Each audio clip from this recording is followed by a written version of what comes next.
vamos a dar inicio a esta primera mesa de diálogo en el marco de la cuarta jornada por la diversidad sexual que llevaremos a cabo a lo largo del día de hoy en las instalaciones de nuestra emblemática Rectoría General. Me da mucho gusto saludar a las personas que se encuentran aquí en la sala y desde luego a todas las personas que nos están siguiendo en las redes. Agradezco desde ya, no porque se me vaya a olvidar, pero agradezco a las personas que nos están facilitando la transmisión en vivo. La mesa que vamos a llevar a cabo a partir de este momento lleva por título Diversidad sexual y acceso a la justicia social. Es un tema muy amplio que desde luego ni remotamente lo vamos a agotar. Daría para muchísimo más de lo que podemos abarcar en una mesa de diálogo. El objetivo es escuchar las ponencias, exponer distintos puntos de vista y ojalá que esto abra las puertas a la reflexión académica, pero también a la reflexión activista. Algunas problemáticas y concretamente, bueno, ahora hablamos de diversidad sexual. En otra época el movimiento se llamaba lisa y llanamente movimiento lésbico homosexual. Después se incorporaron otras iniciales, lésbico, gay, como que la palabra homosexual sonaba más dura, yo creo, entonces lésbico, gay, bisexual. La T siempre fue conflictiva. ¿Qué significa la T? Travesti, transexual, transgénero, transhistórico, no, esa no, pero era muy complicado. Entonces se agregaron 3 Ts y de repente las personas trans dijeron: lo nuestro no es una preferencia sexual, es una cuestión de identidad, hay que sacar esa T de la nomenclatura del movimiento. Lo que quiero decir es que, como todo movimiento social, ha sido un movimiento vivo, no exento de conflictos internos, de distintos puntos de vista, pero que a lo largo de los años, la primera marcha se llevó a cabo en el mes de junio de 1978. O sea, llevamos más de 45 años. En una de las mantas hace poco se leía: llevamos 40 años de ser libres y no vamos a renunciar. La libertad no se renuncia. Se agregaron otras letras, L, G, B, T, T, T, I, y luego se agregó la Q para incluir a personas queers y luego se incluyó la A. Y puede seguir aumentando, entonces ponemos el signo más. Se ha discutido si se trata de una comunidad. En una época hablamos de la comunidad LGBT. Dices que no somos realmente una comunidad, simplemente somos personas que ejercemos alguna forma de sexualidad minoritaria. Y minoritaria básicamente significa no heterosexual. Miren, hago esta introducción solo para ilustrar que la sexualidad humana es múltiple y diversa, que hay muy variadas formas de ejercer la sexualidad, que no hay formas correctas ni incorrectas, siempre que sea consensual. Si algo condenamos es precisamente la violencia en cualquiera de sus manifestaciones. Mi nombre es Marta Torres Falcón, me honro en ser la titular de la Defensoría de los Derechos Universitarios y me siento muy contenta de colaborar con la coordinación de difusión, concretamente su titular, la doctora Gisela Arce, y con la Dirección de Comunicación del Conocimiento, con el doctor Mario de Leo, en la organización y realización de las distintas actividades que tendremos en la jornada de hoy. Les invitamos, voy a reiterar la invitación al final, a que nos acompañen el resto del día hasta las 5 de la tarde. Tendremos distintas actividades precisamente para celebrar el reconocimiento de la diversidad, de las múltiples formas de ejercer la sexualidad, pero también para reflexionar sobre temas que por lo menos para la Defensoría son fundamentales. La discriminación en cualquiera de sus formas.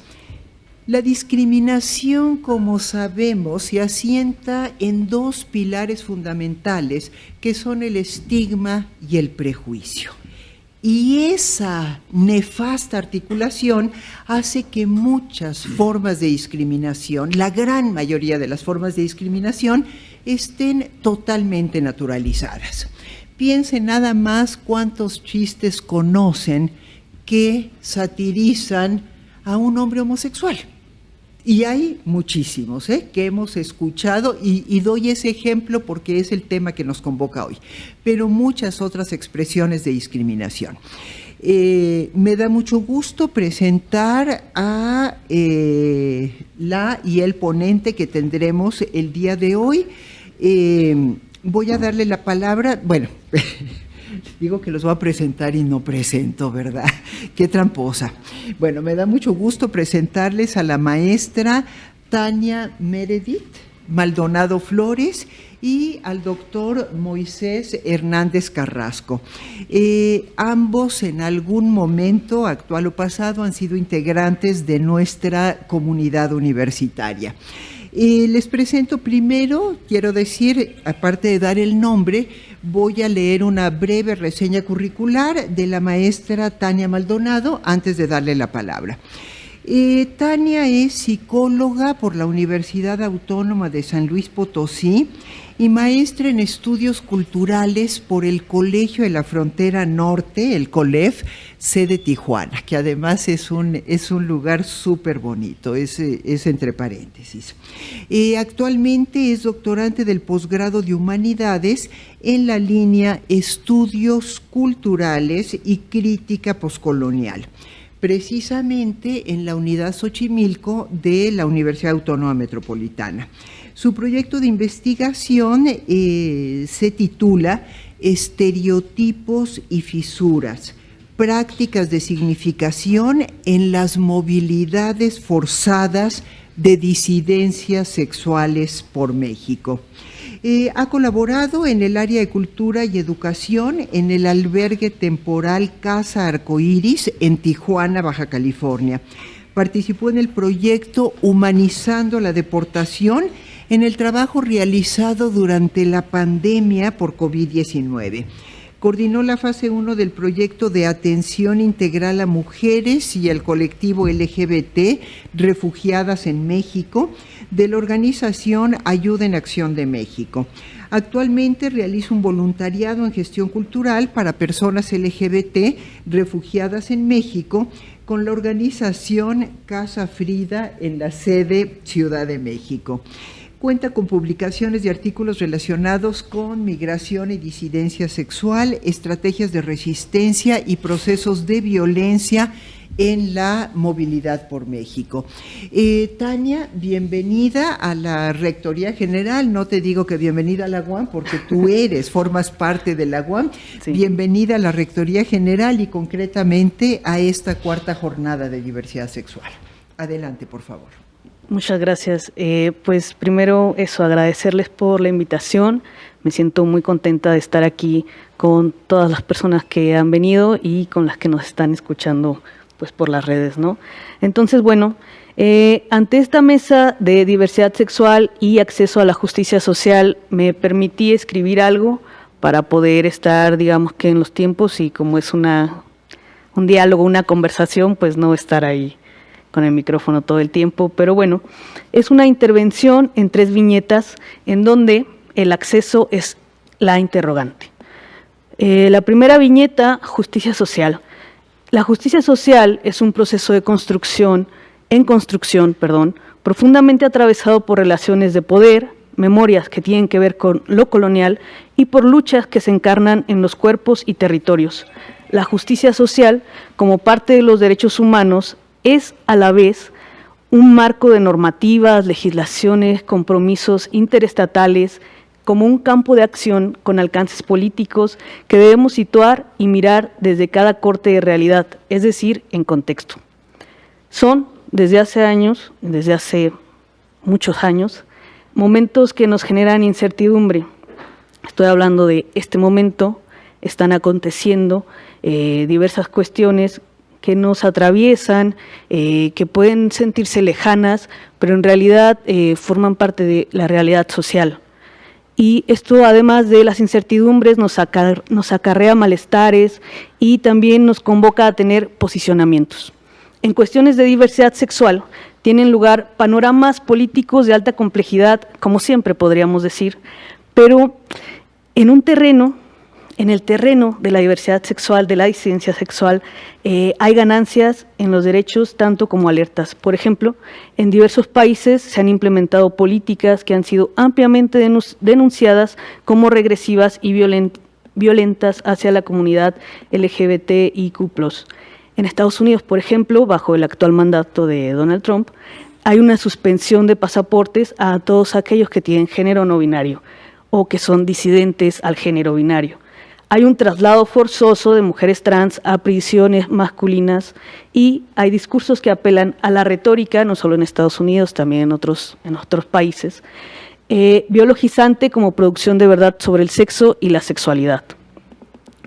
Así que bueno, una segunda viñeta la he titulado "De la diversidad a la disidencia, una enunciación política", porque aquí, más que hablar de diversidad sexual, hoy quiero enunciar mi intervención en esta mesa desde la disidencia sexual. Este desplazamiento no es meramente terminológico, es una cuestión que quisiera pensar en clave política. Coincido en este caso con Nazareno Sachs, quien concibe la disidencia sexual como algo que fluye, algo mutante, en movimiento, en devenir y deveniente siempre, en un punto, una forma de subversión del orden sexogenérico. Esta definición, además de todo, nos permite pensar la disidencia no como una identidad fija, ni lo LGBT como algo fijo, sino como una práctica de desobediencia, una tensión constante frente a los marcos de normalización y obligatoriedad que nos imponen desde la cis heteronorma. Así que bueno, frente a hablar sobre el acceso a la justicia social, me pregunto eso, el acceso como interrogante, la interrogante de las disidencias sexuales y de género en eso que es el acceso a la justicia social. Así que para entablar el diálogo en torno a la noción de acceso de las disidencias sexuales y de género a la justicia social, creo que esto implica reconocer que dicha noción no puede entenderse como una vía neutral, garantizada, sino como un campo de negociación, de disputa política, pero también epistemológica y afectiva. Interrogar el acceso nos lleva entonces a reconocer las condiciones sociales, institucionales y simbólicas que configuran quién accede, a qué se accede y bajo qué lógicas de reconocimiento o exclusión es que podemos apelar a lo que se procura desde la justicia social. En este marco, quiero traer al presente algunos hechos que seguramente son ampliamente conocidos, pero aún así siguen siendo fundamentales para comprender cómo se actualizan los procesos de exclusión y violencia en cuestiones de disidencias sexuales. En 2005 se instauró el 17 de mayo como el Día Internacional contra la Homofobia, la Lesbofobia, la Bifobia, la Transfobia.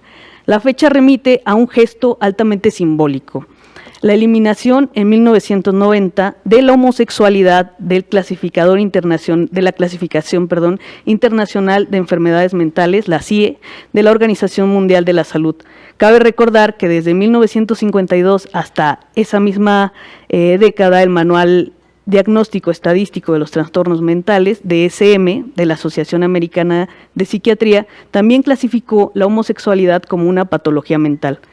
Estos antecedentes nos permiten entender que la patologización de las sexualidades no hegemónicas han sido una tecnología de poder sostenida por discursos autorizados. Es decir, aquí se cruza una serie de quién puede decidir qué es lo normal, como nos decía la doctora, lo que se sale de la regla es patologizado, es criminalizado. En este caso, los discursos autorizados venían desde un saber médico, psiquiátrico, jurídico.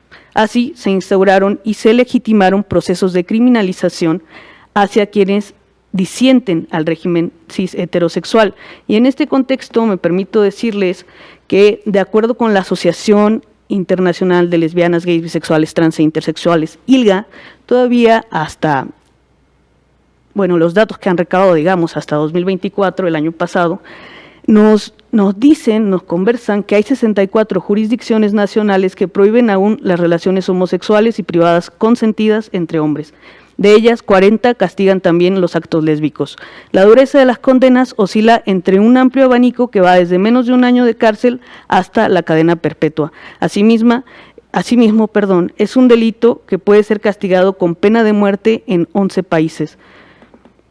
Aunque estas realidades criminalizantes, desde esa lógica punitivista, carcelaria, con pena de muerte, no suceden en México, sí hay una criminalización que acontece en este país y en países cercanos, en países del sur y del norte global. Bueno, a partir de ahí se han producido estigmas, se reproducen estigmas, se producen estereotipos y se legitiman prácticas de exclusión, castigo y silenciamiento que recaen aún hoy sobre cuerpos e identidades, o más bien dicho, sobre formas de identificación que desafían la norma binaria sexo-género. En este sentido, es indispensable sostener y politizar una mirada interseccional. Nombrar las disidencias como una práctica que no esté vaciada de sentido. Decirlo LGBT es decir lenchitudes, lo gay marica, las bisexualidades, las bicicletas, los trabas, los trans, travestis, transexual, lo queer con C, lo queer con K. Es de reconocer no solo formas diversas de existencia, sino también múltiples formas de desigualdad y despojo que operan en la imbricación entre sexualidad, género, raza, clase, nacionalidad y geopolítica del cuerpo.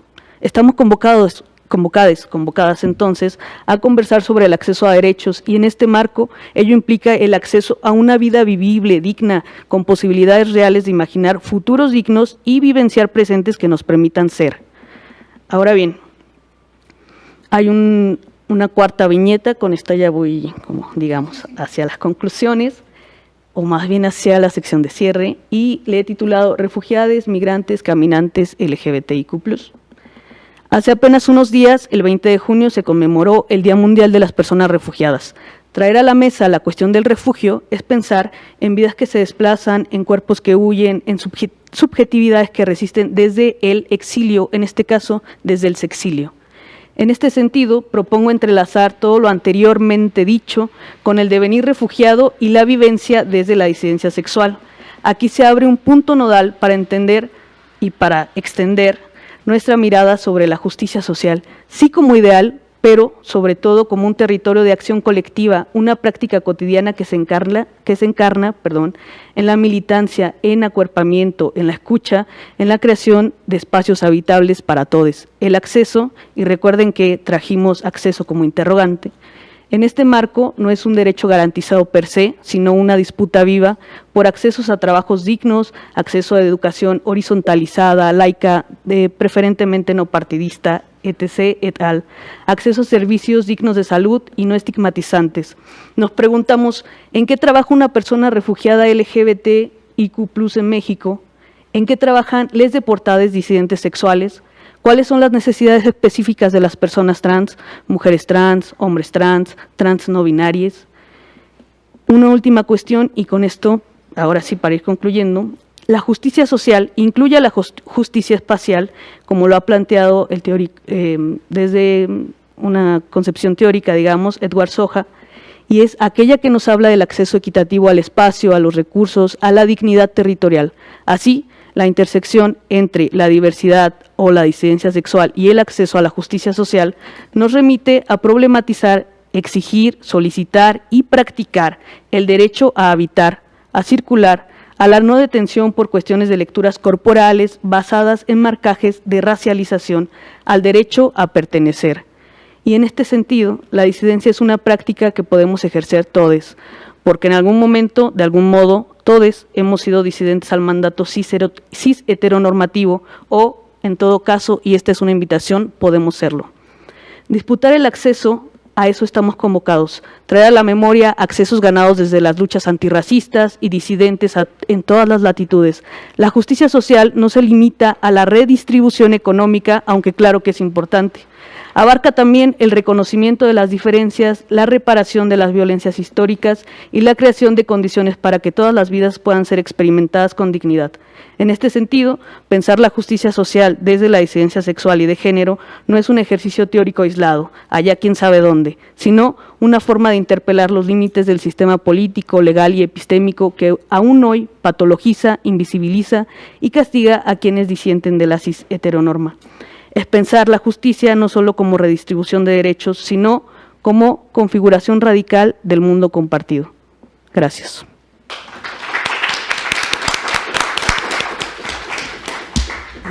Bueno, muchas gracias, Tania, por esta exposición tan clara, tan sintética y con tantos focos para seguir pensando.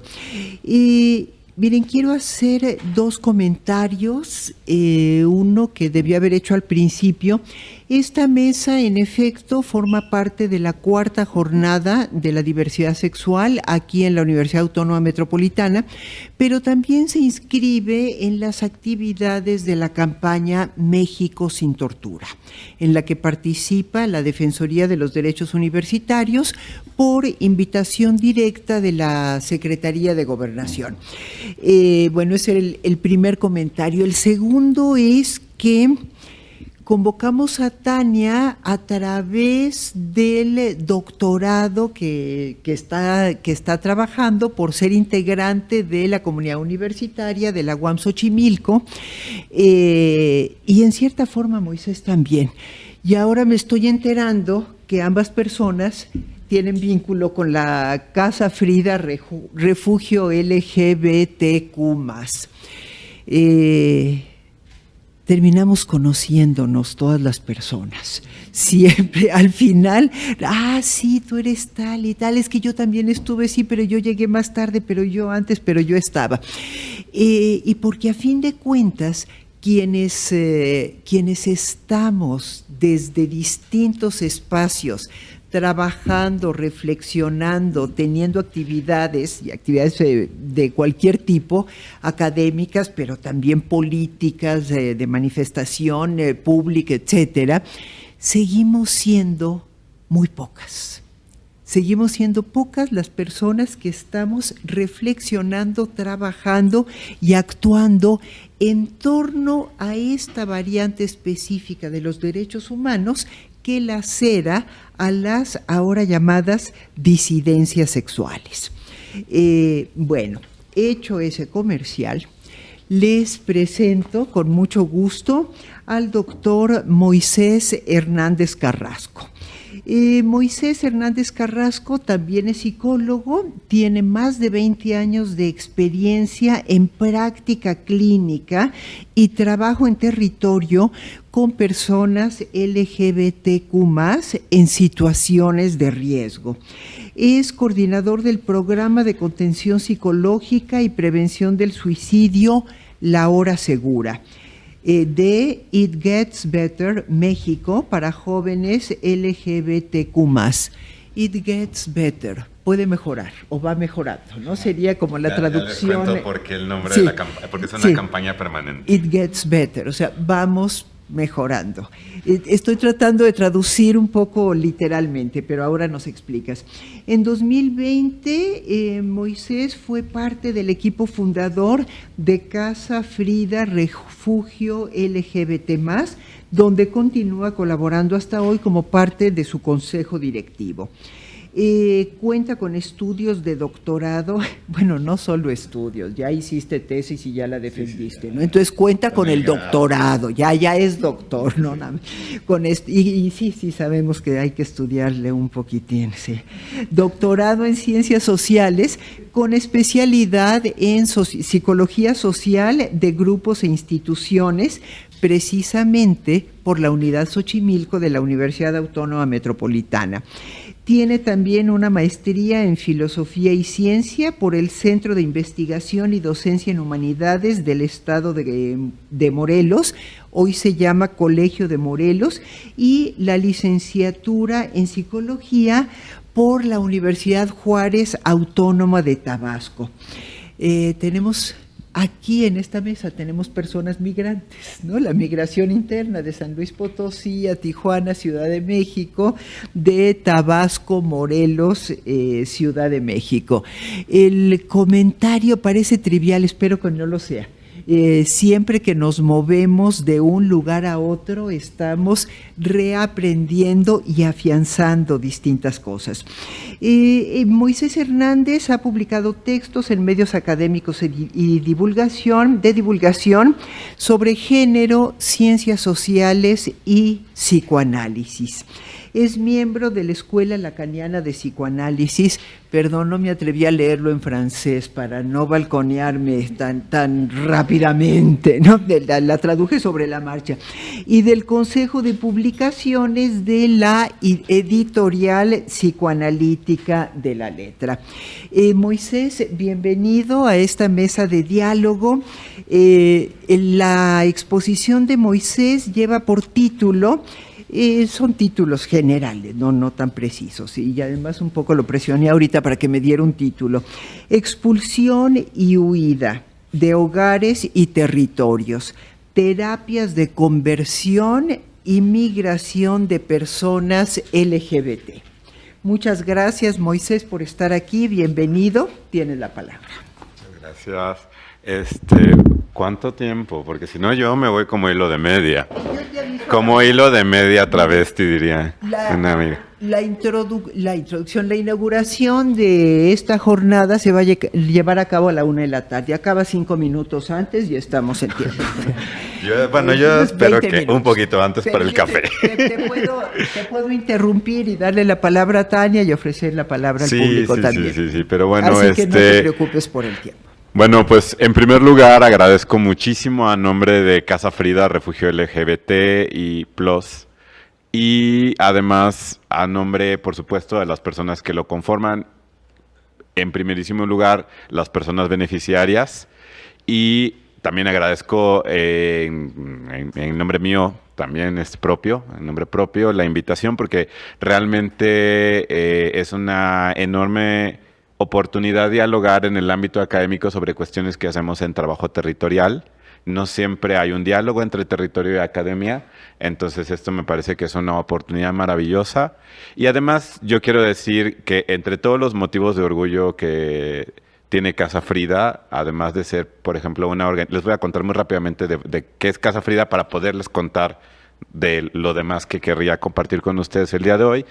Pero uno de los motivos de orgullo de Casa Frida, además de ser una de las organizaciones de influencia regional que más rápidamente ha llegado a tenerla en Latinoamérica y de un crecimiento enorme que además, por supuesto, depende de la enorme demanda que hay, pero también la capacidad de responder a esa demanda, y la capacidad de responder a esa demanda tiene en buena medida que ver con el hecho de que distintas personas egresadas de UAM hemos colaborado a lo largo de los años por relevos, algunas, otras ahí seguimos, con Casa Frida desde la fundación hasta, bueno, voluntariados, servicio social, etcétera. La actual directora general de Casa Frida, que ya no es parte del equipo fundador, pero que hace un trabajo fabuloso y que muy rápidamente aprendió a hacerlo, es la maestra Mariana de la Cruz, egresada de UAM Xochimilco también. Entonces, bueno, realmente Casa Frida y la UAM tienen una relación muy intensa. Y qué buena onda que podamos hablar un poco también de eso acá, ¿no? Entonces, bueno, les cuento rápidamente qué es Casa Frida y qué tenemos que ver con la expulsión, huida y salida de hogar y territorio. Y a partir de ahí, además, les quiero como brindar compartir algunas reflexiones que hemos hecho, que también justamente call to action a los académicos. Muchas veces no hemos tenido el tiempo, porque siempre estamos de un incendio tras otro. No hemos tenido el tiempo de sistematizar toda la información, entonces, bueno, también es como un call to action, hay que empezar a hacer algo con todo esto que se produce en el trabajo en territorio, ¿no? Pero bueno, Casa Frida es una organización que brinda refugio, protección y acompañamiento a personas LGBT expulsadas del hogar, a personas LGBT migrantes, víctimas de extremas violencias. Entonces, ¿cómo nace Casa Frida? Y ahí empezamos a hablar de expulsión, expulsión y salida del hogar. Pero ahí hay una primera cuestión que yo quisiera plantearles como justamente una diferencia que hemos aprendido a hacer desde el primer año de existencia de Casa Frida. La mayoría de las personas salimos de nuestro círculo familiar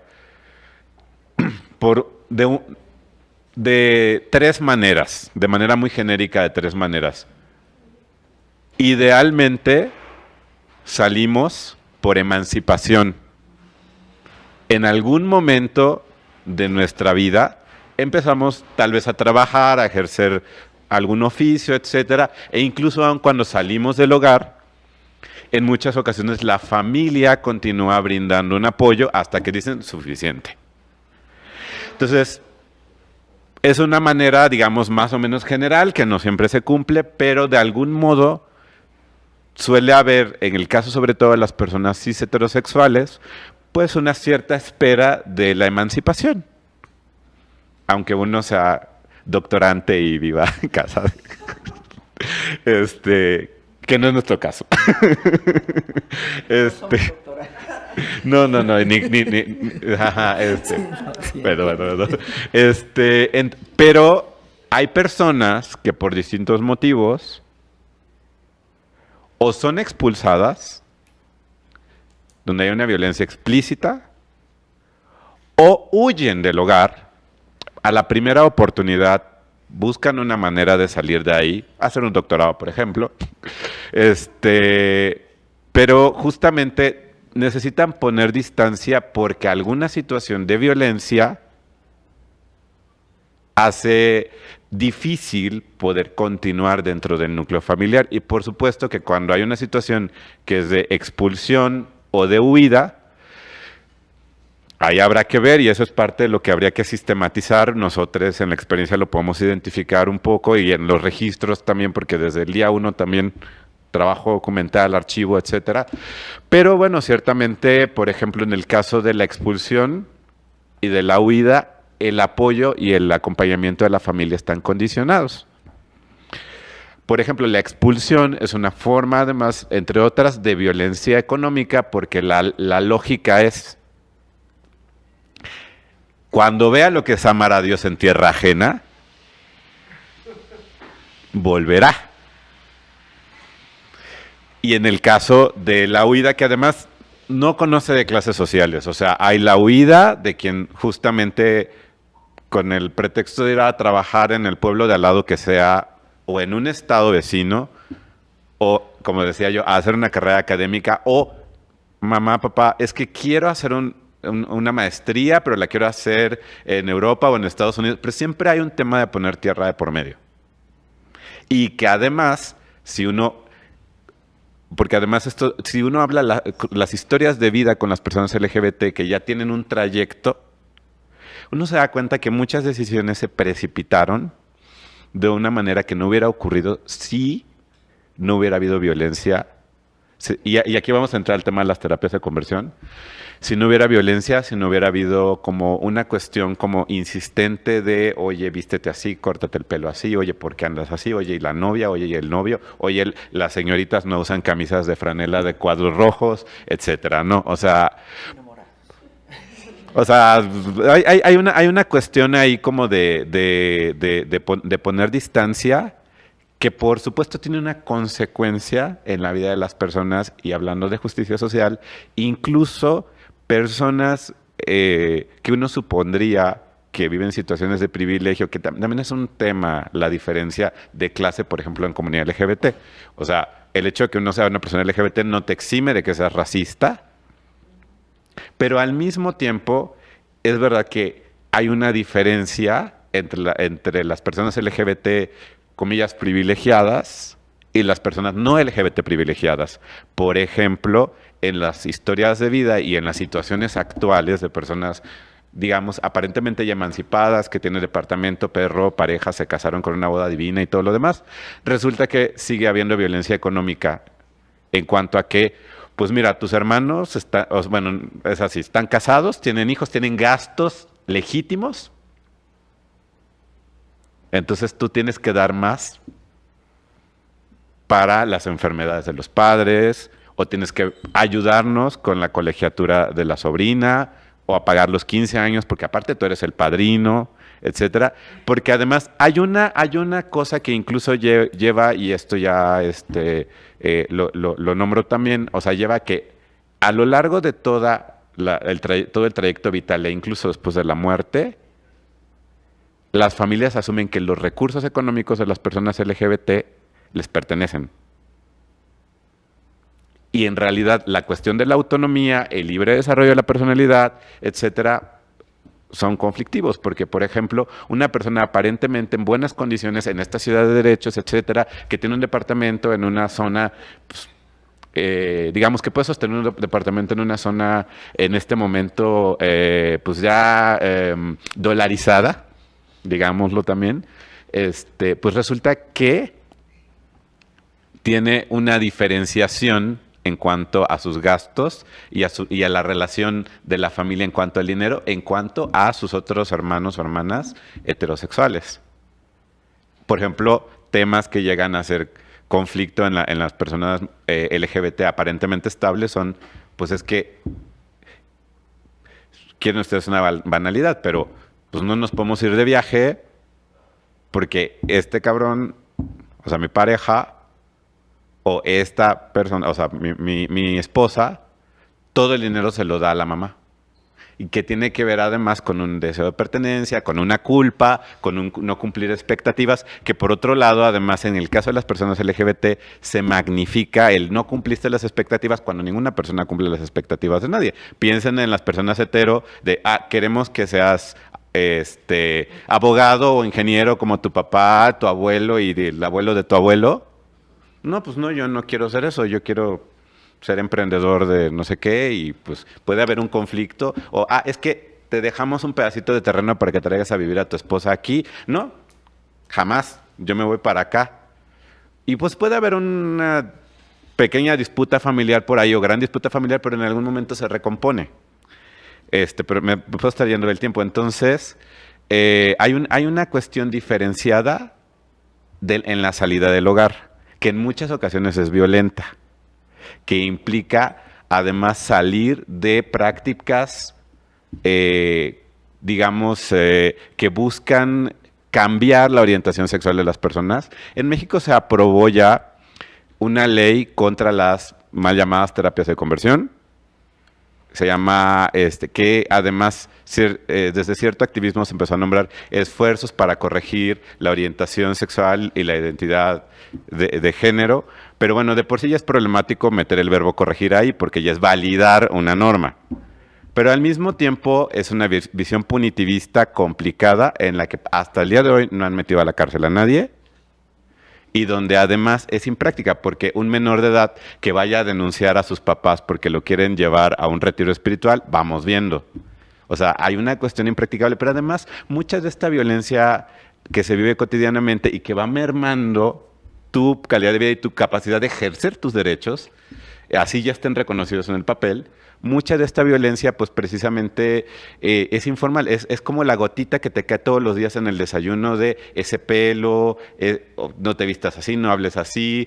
También todas las violencias que se viven en espacios que deberían ser seguros, como la escuela, como el propio barrio. En mi barrio me respaldan, no siempre, ¿eh? Si eres una persona LGBT, es probable que, como ya te tienen identificado, pero bueno.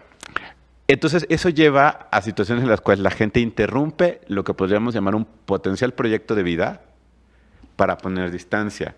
Entra en situaciones, además de vivir constantemente en modo a la defensiva, en modo supervivencia.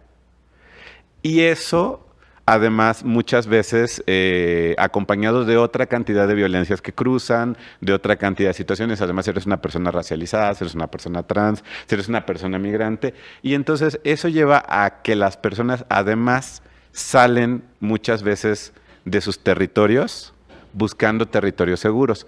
En ese sentido, la migración interna en México a Ciudad de México de personas LGBT es bastante importante. 9 de cada personas usuarias de Frida que vienen del interior del país, o sea, mejor dicho, 9 de cada 10 personas nacionales que hacen uso de los servicios de Frida son foráneas. O sea, justo que vienen de territorios dentro del país donde sienten que tienen corren más riesgo. Porque en el papel puede estar el derecho. Por supuesto que también la migración, y ya sé que sí, a ver. La migración también en el caso de las personas que buscan en México un lugar de asilo. Fíjate que es bien curioso porque antes de Trump, en las caravanas migrantes venían personas LGBT que, pues claro, o sea, salían de territorios principalmente Honduras, El Salvador, Cuba, etcétera. Venezuela son los principales países expulsores de personas LGBT que llegan a México. Venían con la caravana y con la idea de llegar a Estados Unidos, pero la narrativa del migrante cis heterosexual es distinta. Voy a Estados Unidos, construyo mi casita y vuelvo. Luego se quedan y pasan cosas. La gente que trabaja en migración podrá decir cosas mejor que yo.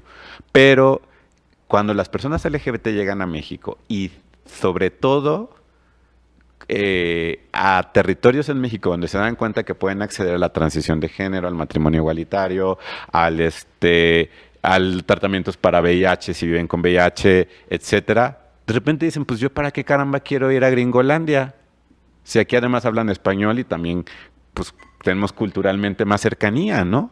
Y entonces la mayor parte de y justo por eso tenemos un programa para personas migrantes que además, ahora a ver si les cuento rápidamente cómo ha variado eso, pero que busca la integración de las personas en México. Ahora, muy rápidamente, justamente con una perspectiva afín, no lo habíamos planteado siempre desde el inicio como de justicia social, pero afín a la justicia social. O sea, desde que Casa Frida se fundó, siempre tuvimos la intención de que las personas pudieran conquistar su autonomía. Primero decíamos recuperarla, luego nos dimos cuenta que muchas veces nunca la tuvieron. Ajá, que nunca la tuvieron.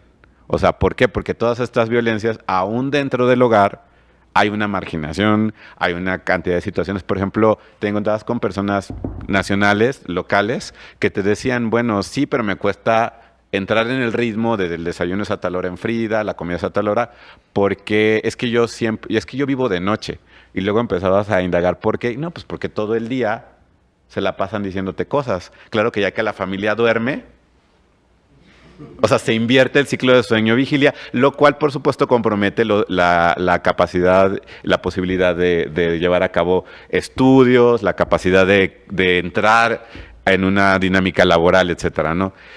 Luego, muy rápidamente, cómo además estas dos cuestiones fueron llegando y fueron, digamos, no son ajenos, no es ajeno lo que ocurre en México a lo que ocurre en otros países. Probablemente acá, pues sí, tenemos un mayor reconocimiento de derechos, al menos en el papel, y ciertos territorios seguros, pero fíjense que además hay una cuestión que es muy, muy, muy, muy increíble que todavía ocurra, y es el tema de, a ver, me parece que Tania algo mencionó, pero bueno, yo tengo memoria de Dory, entonces por ahí se me olvidó también las palabras exactas, pero algo mencionaste sobre que no hay persecución necesariamente como legal, no está prohibida la homosexualidad en ciertos países, pero de todas maneras hay persecución activa.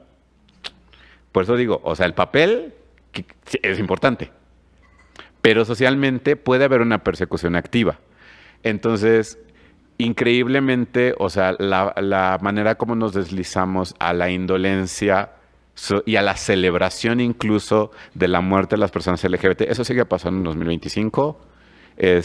Y por ejemplo, en pandemia, una cosa que, o sea, Casa Frida al inicio, cuando surgió, que además se llama Frida en memoria de una mujer trans, no de Frida Gorbach. Dice Frida Kahlo. Ah, bueno, esa es una historia interesante, pero bueno, Casa Frida, cuando se fundó, justamente recibió personas expulsadas del hogar, jóvenes, porque ¿qué pasó? Que con el confinamiento, justamente como las personas ponen distancia, aunque vivan en el hogar, pero se pasan todo el día en la universidad, o ven cómo le hacen para tener una vida y ya llegan a dormir a sus casas, ¿no? Entonces, con el confinamiento se exacerbó la violencia de género en general, pero la violencia contra las personas LGBT en particular. Y entonces, ¿qué pasó? O sea, que hubo conflictos en los cuales los papás, así, con esta además cosa que entre la realidad Y la fantasía también que teníamos, porque no sabíamos las dimensiones del COVID, que era que si sales a la calle te vas a morir, te arrojaban a la calle. Pasaba en personas muy jóvenes o personas LGBT que tenían empleos, digamos, en el área de servicios, por ejemplo, que mesereaban, que trabajaban en estética, etcétera, y que con el confinamiento pues se quedaron sin ingresos. A la primera quincena que ya no aportaron, bueno, pues la verdad es que en esta casa, otros no. Y entonces los expulsaban, incluso con el implícito de que había una potencial condena a muerte.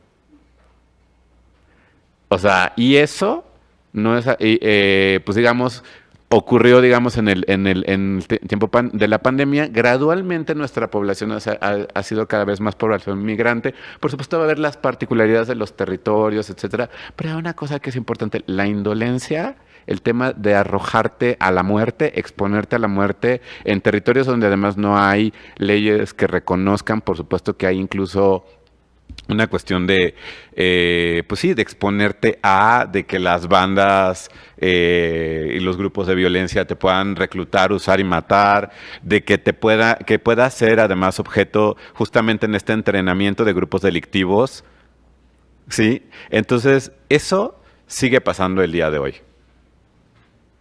Y en ese sentido, junto con el trabajo en territorio, y eso se agrava además, por supuesto, con los discursos de odio. Tal vez en alguna pregunta pueda decir algo al respecto.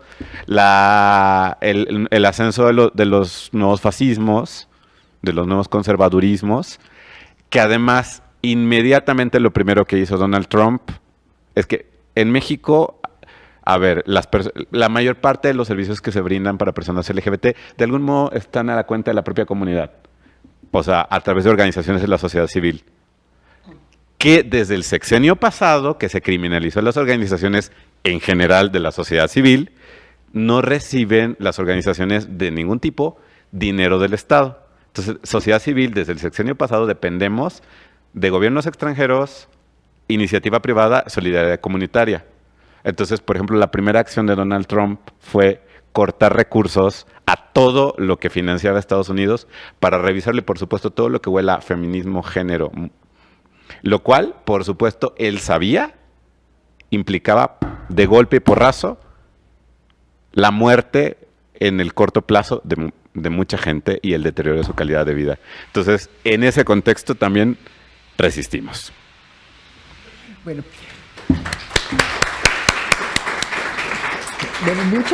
muchas gracias, Moisés. No es nada grato ejercer la función de estar controlando el tiempo, sobre todo cuando quiero seguir escuchando, pero además tengo que estar viendo el reloj. Hay cosas muy interesantes en ambas ponencias. Antes de darles la palabra, tanto a las personas que están aquí en la sala, como a quienes están siguiendo la transmisión, me gustaría como señalar algunas vetas, algunos puntos en común. Primero, la migración es una práctica tan antigua como la humanidad. Desde nuestro remotísimo pasado de seres humanos nómadas hasta la actualidad, la gente sigue migrando en busca de mejores condiciones de vida, concretamente donde hay comida, y también en busca de paz, en busca de pan y en busca de paz. La migración centroamericana, que tiene como fin llegar a Estados Unidos, pero que necesariamente transitan por México, o sea, me refiero a esa migración, no a que toda la gente que migra pase por México, nos da muchos ejemplos de la violencia social que expulsa a personas de bajos recursos. Esto es algo muy conocido, es algo que todo mundo dice, solo que esa expulsión por violencia social, se redefine desde luego por la cuestión económica, y aquí recupero la noción de interseccionalidad que mencionaba Tania, se redefine por género. Las mujeres están en una situación mucho más vulnerable que los hombres en el traslado hacia su lugar de destino. Se redefine desde luego por orientación sexual, por la calidad o no de ser disidente, pero también se redefine lo que cada una de estas personas entiende por vivir en paz. Para muchas personas, lejos de las maras, lejos de los grupos delincuenciales, ya puede implicar vivir en paz. Para muchas personas, como nos decía Moisés, la paz en la casa no es el mejor lugar para encontrarla. Entonces, esta noción de vivir en paz es algo que redefinimos en función de la pertenencia a la diversidad sexual. Segundo, dije medio en broma, pero en serio, esto de la migración interna. Las personas que forman parte de la diversidad sexual viven en muy distintos lugares. Y digo, no es algo reciente, por supuesto sigue pasando, pero salen antes de sus casas porque aunque no haya una violencia frontal, que muchas veces sí la hay, mira, en la familia nunca ha habido gente así, porque tampoco nos atrevemos a nombrarlo, gente así, entonces es mejor que hagas tu vida por fuera, y a veces simplemente porque no es bien vista y entonces tiene que salir.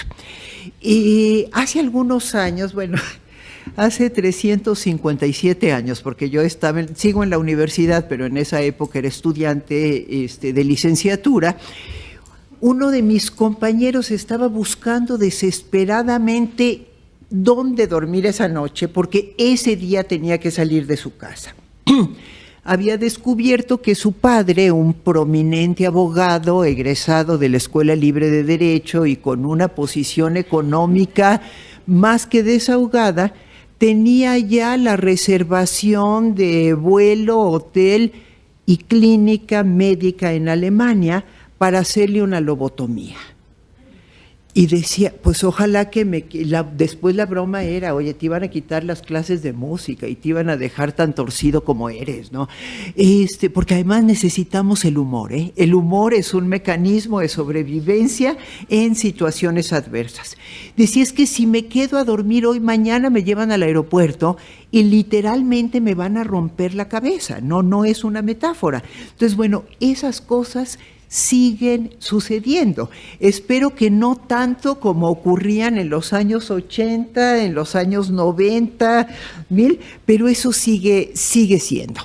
En el año 2000, la psicóloga Marina Castañeda publicó un libro que fue muy exitoso llamado La experiencia homosexual para comprender la homosexualidad desde dentro y desde fuera, en donde mencionaba, una serie de cosas con énfasis desde luego en la cuestión emocional, bueno, ella su visión de psicóloga, qué es lo que pasa con la gente, desde que ves el espejo empañado, lo limpias un poquito y te devuelve una imagen que te formula esa pregunta que no es fácil responder. ¿Soy homosexual? ¿Soy lesbiana?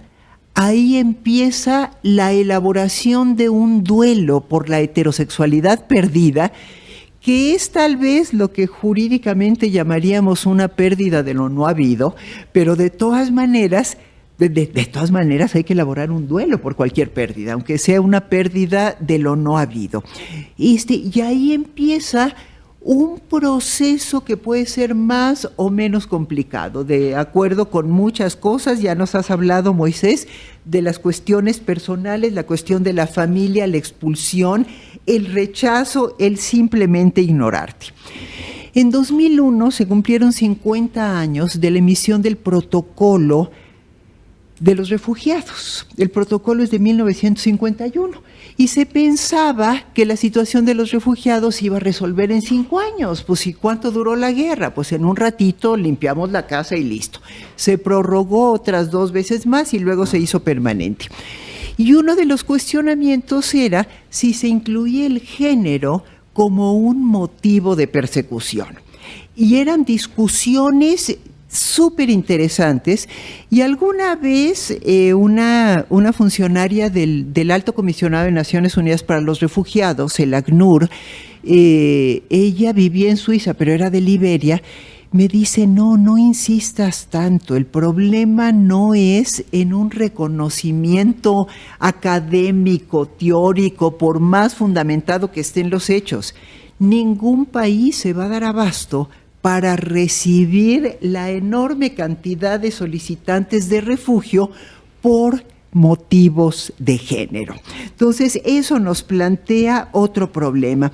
Y por último, miren, las primeras marchas, hace ratito les dije que la primera fue en 1978, fue desviada por granaderos, y además una marcha reducida, yo creo que serían unas 500 personas. No sé muy bien porque en esa época, no tengo que decirles, pues no había celulares, no se tomaban videos así tan fácilmente como ahora, y no crean que todo el mundo se atrevía a sacar una fotografía, y luego había que llevarla a revelar, y entonces ahí también era otro tránsito, etcétera. Y ahora he visto las últimas marchas de los últimos años, hablo, no sé, 10 años, 15, no sé cuántos, pero que parecen desfiles, ¿no? O sea, son auténticos desfiles súper coloridos y llegan con las plumas y los globos de colores y los patines, y es una actividad absolutamente festiva. Por supuesto, las empresas también sacan su tajada, y entonces Aeroméxico empezó a sacar anuncios dirigidos a la comunidad, si es que se puede hablar de comunidad LGBT, Uber también, te llevamos, construimos tus sueños, etcétera. Entonces, bueno, estos son algunos de los temas que yo quería señalar. Siguen existiendo terapias llamadas de conversión. Prácticas, porque además, lo cierto, si puedo hacer Sí, claro. Lo cierto es que una de las fallas de la ley que sanciona los así llamados ECOSIC es que suponen que van a sancionar a profesionales de la salud, pero la mayoría de estas prácticas las llevan a cabo pastores, gente que tomó un taller de espiritualidad en el no sé dónde, y sobre todo hay una cosa que no está regulada y donde además sí es como un concentrado de distintas cuestiones y personas, o sea, y subjetividades, se llevan a cabo sobre todo en estos centros como para adicciones. Claro. Y además, precisamente esos centros de por sí ya operan con impunidad jurídica, porque una persona que no es inimputable puede ser llevada a la fuerza ilegalmente a esos lugares. Entonces, ahora, una de las razones para llevar a alguien, si no está usando sustancias, por ejemplo, si no tiene un uso problemático de sustancias, una de las razones que esos lugares suelen argumentar es ingobernabilidad. La persona es ingobernable. Entonces, cualquiera de nosotros, por no cumplir la voluntad de el que le pague al centro de rehabilitación, seríamos ingobernables. Entonces, una razón para ser ingobernables es que tiene 10 años que le estamos diciendo que, pues que deje de andar con esa mujer que le está quitando el dinero, y traca. O sea, y conocemos casos, ya nada más para terminar de apuntar, de gente adulta de 30 años viviendo 5, 7, 8 años con una pareja autónoma, autosuficiente, cuentas en el banco, bla, bla, bla, todo, y que un día más que otro no llegó a dormir y resulta que la familia la hizo secuestrar para llevarlo a un lugar de estos. Entonces, es una bronca lo de llamar las terapias de conversión también, pero son prácticas lesivas de los derechos humanos. Lesivas de los derechos humanos. Que consisten en... ¿no? Sí, o sea, que consisten el problema es que no siempre podemos nombrar. Y ya, por último, y ahorita te doy la palabra, Tania, por si... la violación curativa. no es algo, por lo menos en México, yo no conozco estadísticas amplias y confiables. En África es algo permitido. Si se sabe que una mujer es abiertamente lesbiana, si todo mundo dice es lesbiana, entonces cualquier persona puede pedirle a cualquier hombre, mira, la típica, ¿no? Es que no sabe lo que es el amor, lo que es hacer el amor con un verdadero hombre, lo que sea que eso significa. Vamos a enseñarle. Si no quiere aprender, por la fuerza. Y entonces es la violación de mujeres abierta y conocidamente lesbianas para curarles esos malas prácticas. Bueno, Tania, no sé si quieres hacer algún comentario antes de ahora sí darles la palabra. Debería tomarme el tiempo, Moisés. No traigo reloj. Te quedan 5 minutos. Adelante, Tania. Pues muchas gracias. Qué interesante escucharte también, Moisés, escucharla, doctora. Pues nada más insistir en que cuando estamos hablando de justicia social, me parece que sí hay que tener esta mirada interseccional, porque las distintas posiciones de sujeto sí producen escenarios de profundas desigualdades. Quiero decir, justamente con lo que comentabas, creo que no es lo mismo no poder acceder a medicamentos por cuestiones de ser seropositivo o de venir seropositivo, que, no sé, otro tipo de escenarios que igualmente están atravesados por LGBT-fobias, pero que aún así habemos ciertas personas que tenemos, digamos, distintos capitales simbólicos, quizás no económicos, pero sí simbólicos. Entonces, creo que justamente el tema disidencia sexual, justicia social, migración de carácter forzado, pues sí nos convoca a tener justamente esa mirada crítica, y coincido con que hay que llevar la academia a otros espacios, y justamente desde los estudios culturales pues se problematiza eso, ¿no? Cómo podemos sacar a la academia a la calle, pero también que en estas prácticas cotidianas también haya un enfoque crítico, ¿no? Entonces, pues nada, solo quería insistir en eso, y esto que mencionabas, doctora, respecto a esto último de las violaciones, sí, me parece que también es uno de los motivos que suelen escucharse en compañeras lesbianas y en hombres trans, que han sido castigados, y ese es un castigo como forma de aleccionamiento, pero también no hay que olvidar que hay un marcaje ahí de descartabilidad, porque no sucede sobre todos los cuerpos, no sucede sobre todas las personas que devenimos lesbianas o que devenimos transmasculinos. Entonces nada, solo creo que hay que politizar mucho, o no vaciar, digamos, la argumentación, para poder hablar justamente de justicia social, y que las cuestiones de política pública, por ejemplo, Casa Frida, que ha tenido bastante incidencia en cuestión de política pública, puedan pues seguir siendo una realidad que abarque no solamente a las personas refugiadas, no solamente a las personas LGBT, sino recordar que no son luchas desconectadas. En realidad todo esto nos atraviesa a todos de cierta forma. Eso. Muchas gracias, Tania. Abro el micrófono para las personas asistentes. Si alguien quiere hacer algún comentario, alguna pregunta. Adelante, Avi, por favor. No sé si podemos acercarle un micrófono para la transmisión. Sí. A ver, préstame. Gracias, Carmen. Nosotros compartimos este. Hola, un poco preguntarles, o sea, ¿qué tan necesario era justamente el tema de una ley de conversiones? Cuando efectivamente gran parte de la ley de conversiones pues podía ser tomada por esta cuestión que se hizo hace algunos años de la ley de tortura, porque en el fondo gran parte del tema de las terapias de conversión es una forma de tortura e incluso institucionalizada, porque justo como decía Moisés en algún punto, ¿no? Estas incluso empresas auspiciadas por el Estado de mejoramiento de drogas están encubriendo terapias de conversión. Y bueno, ahí hay una práctica muy clara de tortura, y que justo la norma ahora actual de tortura establece textualmente pues que este tipo de experimentos biológicos podrían estar como una forma de tortura muy clara. Entonces, ¿sirve esa norma? ¿Sirve punitivizar de otras formas? Porque también es una forma de distinción, como diciendo, tenemos que tomar una cosa que es una tortura para una comunidad específica, como diciendo no son iguales que los demás, ¿no? Muchas gracias, Avi. Quisiera juntar 2 o 3 preguntas, si hay alguna otra intervención, y si no, le entramos al carácter punitivo. A ver, allá atrás, Carmen.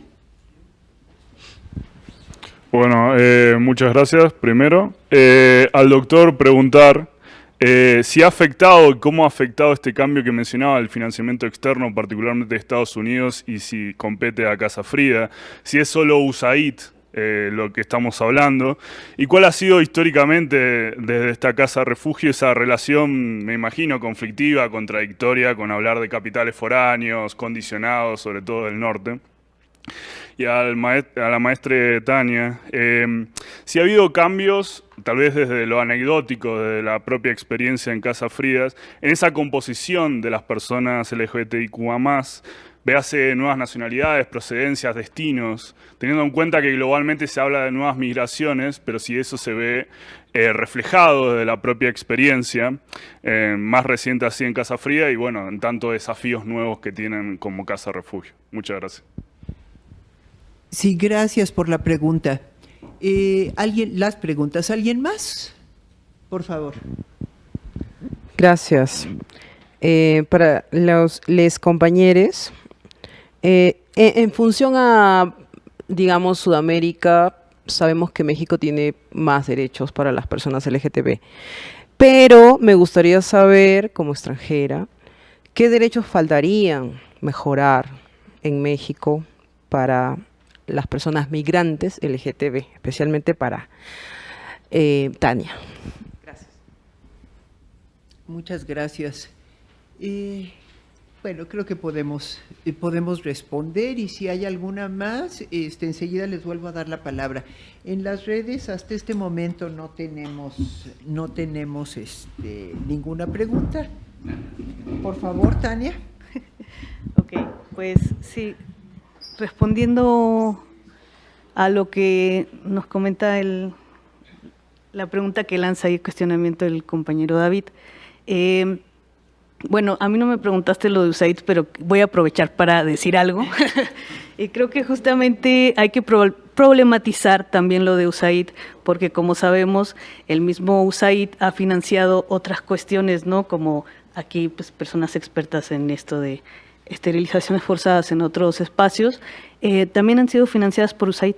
Entonces, pues bueno, además de todo, las organizaciones no siempre o no toda la vida han sobrevivido con el recurso de USAID, que sí es mucho, que es muy grande y que tiene un impacto real en la vida de las personas, pero creo que eso, que también hay que ver, y eso creo que también abre espacio para otra cosa y que tiene que ver con una puesta en práctica de la imaginación colectiva, de que otras formas de mirar otras colectividades, otras comunidades, otros espacios en donde se ha resistido, se vive y se lucha por una vida digna sin recursos estadounidenses, voy a decirlo así, ¿no? Bueno, respecto al cambio que preguntas, David, ahora mismo en Casa Frida recién tengo 6 meses, pero bueno, como saben y como se comentó ahí, estuve en Casa Arcoíris, en Tijuana, en Jardín de las Mariposas, en Tenosique, en la 72, y creo que específicamente para las poblaciones LGBT que migran, sí hay una constante que está atravesada por una violencia, por un rechazo de cuestiones de LGBT-fobias, pero como les decía anteriormente, también se cruzan cuestiones de violencia generalizada, cuestiones de acceso limitado a trabajo para la población en general y, por ejemplo, para las personas refugiadas, y quizá aquí lo voy ligando, que ya están refugiadas en México, creo que hace falta poder dar un seguimiento más amplio de lo que les comentaba en mi intervención, ¿no? Nos preguntamos en qué trabajan las personas refugiadas LGBT. En el OXXO, en otras empresas que obviamente son solidarias y aliadas, y quiero decir, siempre se agradece. Pero también hay que ver una cuestión, y es que ahí adentro también se reproducen lógicas de LGBT-fobia. No voy más lejos. Hace poco una compañera entró justamente a una de estas empresas, pero ella no sabe leer y escribir, por lo que mencionábamos, poco acceso a la educación. Entonces le estaban pagando menos, entonces pues hay que hacer una intervención que justamente se hace desde espacios como Casa Frida, donde cuentan con un equipo de abogados y tal, y pueden darle un acompañamiento, pero no todas las personas conocen, o no todas las personas que son refugiadas en México ubican a la organización Casa Frida, y no todo tiene que ver con las organizaciones, porque hay un trabajo que tiene que hacer el Estado y que tiene que garantizar, y que tenemos que hacer este ejercicio de ciudadanía independientemente del estatus migratorio o independientemente de que estemos en condición de asilades o refugiados. Eso quería decir. Muchas gracias, Tania. Adelante, Moisés. Bueno, para retomar el hilo donde Tania lo deja, que es la responsabilidad del Estado, creo que hay bueno, dos cuestiones, y después hablamos un poco de la IP y de los financiamientos que vienen de allá. Por supuesto que también el Estado hace pinkwashing. Entonces, en ese sentido, respecto de la ley que sanciona los ecocics, es inoperante, pero por supuesto sirve a ciertos legisladores, a ciertas legisladoras, y por supuesto con la colusión de ciertos activismos para decir las infancias, las adolescencias están protegidas. Yo participé en la discusión del borrador de esa ley como parte de It Gets Better, paréntesis. It Gets Better, o sea, digamos, se pasó al español como todo mejora, pero en inglés ven que it está indeterminado. It, ¿qué será it? ¿Quién sabe? It Gets Better, porque es una campaña permanente justamente para las juventudes de prevención del suicidio, justo para, o sea, suelen ser personas LGBT adultas que cuentan, sí, a mí también me pasó, también me quise morir, pero it gets better. Aguanta. Y busca tu comunidad. Y justamente que justo también esa discusión, población-comunidad, hay la población LGBT en términos estadísticos, hay la comunidad, que son todas estas acciones que vamos construyendo. Porque bueno, pues uno podría ser la población de la UAM y la comunidad UAM, ¿no? O sea, pues también hay gente que no se involucra. Pero bueno, paréntesis, cierro paréntesis. Entonces, por ejemplo, en el primer borrador de esto, o sea, había un párrafo que se podía, ya ni me acuerdo literalmente qué decía, pero que se podía interpretar de un modo que afectaba a las personas trans, o sea, queriendo proteger a las otras letras, afectaba a las personas trans, y hubo activistas que dijo, no, pero que pase así porque lo importante es que pase.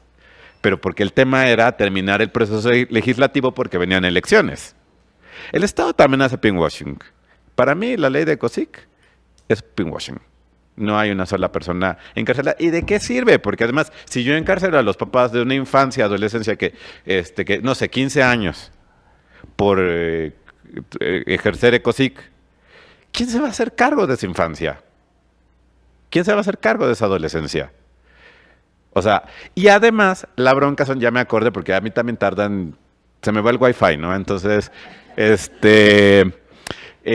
anexos. O sea, hay una cantidad de cosas. Una, pues ciertamente la ley de tortura, que era añadir género, orientación, identidad, expresión de género, variaciones sexuales, pensando en las personas intersex, en la ley de tortura. Esa era una alternativa. Por otro lado, la regulación de los lugares donde más ocurre, pero la verdad es que la mayoría la mayor parte de la argumentación de ecocic fue testimonial, 2, 3 personas, alguna película, y es verdad, o sea, sí existen como centros de conversión específica, pero en primer mundo, saben que acá nadie gasta tanto en la gente LGBT, al menos no en eso, ¿no? Es verdad, había 2, 3 psicólogos por ahí que defendían, pero psicólogos cristianos. O sea, mi argumentación era, a ver, aguante con los profesionales de la salud mental, porque en ninguna universidad que yo conozca hay un solo programa donde se te enseña. Es verdad que había patologización antes, pero la materia de cómo cambiar de gay a heterosexual, esa no existió en ningún programa que yo sepa, hasta donde yo pude rastrear. Ni al revés. Ni al revés, o sea, Bueno, fuera, atrás. Pero bueno, entonces, o sea, la cosa estaba mal argumentada. Y no, por lo tanto, o sea, está muy bueno también espantar un poquito con eso a quienes se abogan por. Pero la verdad es que la discusión era con gente que ni era profesional de la salud mental. Y estas prácticas se llevan a cabo en lugares que de por sí existen en como una clandestinidad legitimada porque económicamente son un negociazo. Claro. O sea, entonces hay un tema con el y ahí me voy pasando gradualmente al tema del varo. O sea, pensamos que las empresas hacen pinkwashing que el Estado no hace o no debería. No, pues el Estado también hace, esa es una bronca. Luego, en segundo lugar, el tema a ver, yo decía, a ver, en México la sociedad civil, así sea temas medioambientales, alfabetización, lo que sea, desde el sexenio pasado se retiró oficialmente todo apoyo y se criminalizó a las organizaciones de la sociedad civil. Es que despilfarran, es que gastan, es que no rinden cuenta, cosa que no necesariamente era cierta. O sea, digo, hay organizaciones que tienen más y menor opacidad y lo que tú... Pues lo regularizas. Ah, bueno, a ver, lo regularizas, pero se retiró totalmente y entonces desafortunadamente, sea del tema que sea, necesitas colaboración comunitaria y en muchas ocasiones iniciativa privada. El tema con la iniciativa privada es que, en primer lugar, ¿cuál es la razón por la que para el tema que sea las empresas donan dinero? Deducción de impuestos. Segundo lugar, responsabilidad social, porque pues es verdad, y a veces sí lo creen. Y entonces ese dinero va a ir a algún lado. Entonces, en primer lugar, o sea, a ver, pensando a quienes trabajamos temas de género, o sea, que se lo den a la Legión de Cristo para la campaña por todas las vidas valen, o los padres tienen derecho a decidir, o no sé qué, sobre la orientación sexual de sus hijos. O que se lo den a las organizaciones LGBT, ¿no? O sea, entonces en ese sentido ya hay una cuestión muy material que tiene que ver con que ese dinero va a ir a algún lado. O con suerte a lo mejor va a un ambientalista o a otra cosa, ¿no? Bueno. Luego, por otro lado, es mucho más complejo que hablar de pinkwashing, aunque es verdad que nosotros, justamente nosotras y nosotres, nos oponemos justo a que sea mera pinkwashada, ¿no? O sea, ¿por qué? Porque a veces que la IP muestre una cierta apertura, así sea por un ideal económico, a estos temas, pues bueno, mejor que nos lo dé a nosotros que a que se lo dé, decía yo, o que ponga cartelones el Día de la Madre de qué bendición ser madre de todos los hijos que Dios te mande, ¿no? O sea, pues mejor que los ponga en Pride, aunque los quite el 1 de julio. Bueno, esa es mi manera personal de pensar. Pero además, los espacios empresariales son, en primer lugar, espacios donde habitan personas LGBT. No crean que son las direcciones de las empresas las que vienen a decir, oye, casa de las mariposas o de las muñecas o casa Frida, ¿quieres dinero? No, o sea, la propia gente LGBT que se reconoce en las empresas terminan haciendo los comités de orgullo, terminan haciendo actividades en el mes del orgullo, de repente hacen una vaquita y dicen vamos a donar 5,000 pesos aquí a esta organización y eventualmente dicen, oye empresa, tú tienes dinero. En primer lugar, son un espacio donde ya hay personas LGBT que suelen ser el puente. En segundo lugar, son empleadores.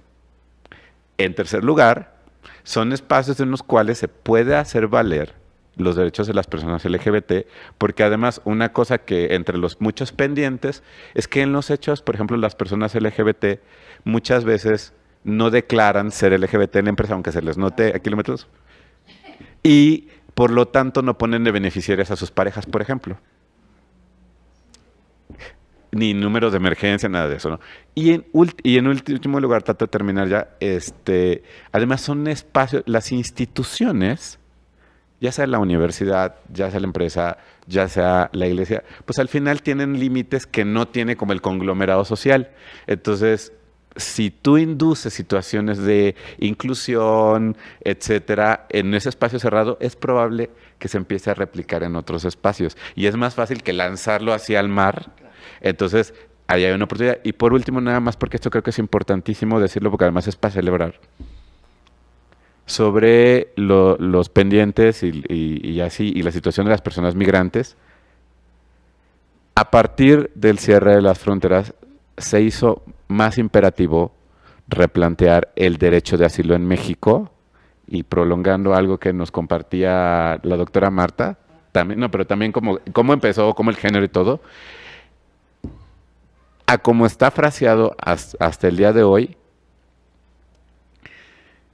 era complicado argumentar el derecho de asilo para las personas LGBT, así sus vidas corrían peligro, y además hay una cuestión de acompañamiento ahí que es importante. O sea, si el closet es una manera de supervivencia, llego a la entrevista de asilo y trato de mostrarme el más macho, porque no me vayan a discriminar, sin saber que a lo mejor esa puede ser una causal de asilo. Pero bueno, hace 2 días,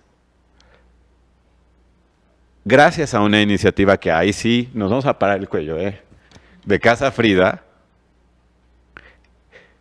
pasó el primer filtro, que fue una aprobación por unanimidad de la Comisión de Diversidad Sexual, a la que se le pidió su opinión técnica, que no se dice, sobre una modificación a la ley de asilo en México, que va a decir explícitamente y con todas sus letras como causal de asilo, todas las ya reconocidas, más persecución ocasionada por orientación, identidad, expresión de género, variaciones sexuales. Entonces, eso ya avanzó, lo que va a ser un largo camino, pero ya está en camino. Y la verdad, ahí sí, Casa Frida fue quien lo propuso. Leyes que sí sirven. Te queda 1 minuto, puedes aprovechar. No, pues que pregunte alguien más algo, no sé. Bueno, miren.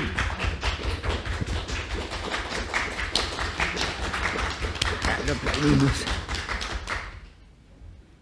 ¿Algún otro comentario? ¿Alguien que quiera hacer algún comentario final?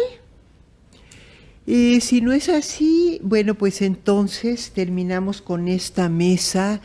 Les agradezco muchísimo, de verdad, tanto a Tania como a Moisés, que se hayan dado el tiempo de venir a la Rectoría. Sigan a Casa Frida en sus redes sociales. Entren de las actividades. Sí, la verdad es que justo hacer comunidad. ¿Cómo la buscamos? Casa Frida Refugio LGBT en Instagram, en X, en Facebook. Y bueno, y por supuesto, si nos googlean va a aparecer la página web. Entonces, ajá, voluntariados, trabajos académicos, conversación, lo que quieran. Muchísimas gracias, Moisés, por darnos este comercial. Bueno, quiero nuevamente agradecer a todas las personas que se dieron el tiempo de asistir, a quienes nos siguieron en la transmisión, en los distintos espacios. Quiero reiterar mi gratitud tanto a la Dirección de Difusión, aquí está la doctora Giselle Arce, como a la Dirección de Comunicación del Conocimiento. Hacemos siempre un buen equipo para la organización de esta 4ª jornada. Ya lo había pensado antes de que Moisés hiciera su anuncio, y además siempre lo digo. Visiten la página de la Defensoría, entérense de nuestras actividades, y hago la invitación amplísima a todas las personas que nos están escuchando aquí o en la transmisión, de que se acerquen a la Defensoría. Incluso espacios como la Defensoría de los Derechos Universitarios, incluso a esos espacios, hay gente que llega, como decía Moisés, pues con el saco y la cara seria y todo, a ver cómo me tratan. Hemos tenido varios casos, obviamente no voy a decir de dónde ni quiénes, ni qué, pero sí hemos tenido muchos casos de violencia de género, como sabemos, eso no es ningún secreto, pero también hemos tenido algunos casos de discriminación e incluso maltrato por formar parte de las disidencias sexuales. Necesitamos nombrarlo, necesitamos decirlo en voz alta para poder diseñar estrategias para su combate. El eje rector del trabajo de la Defensoría de los Derechos Universitarios es, sí, la promoción de los derechos universitarios, para poder combatir de manera clara y frontal cualquier forma de discriminación y de violencia. Bueno, muchísimas gracias. Quédense a la foto porque vamos a entregarle sus constancias tanto a Moisés como a Tania.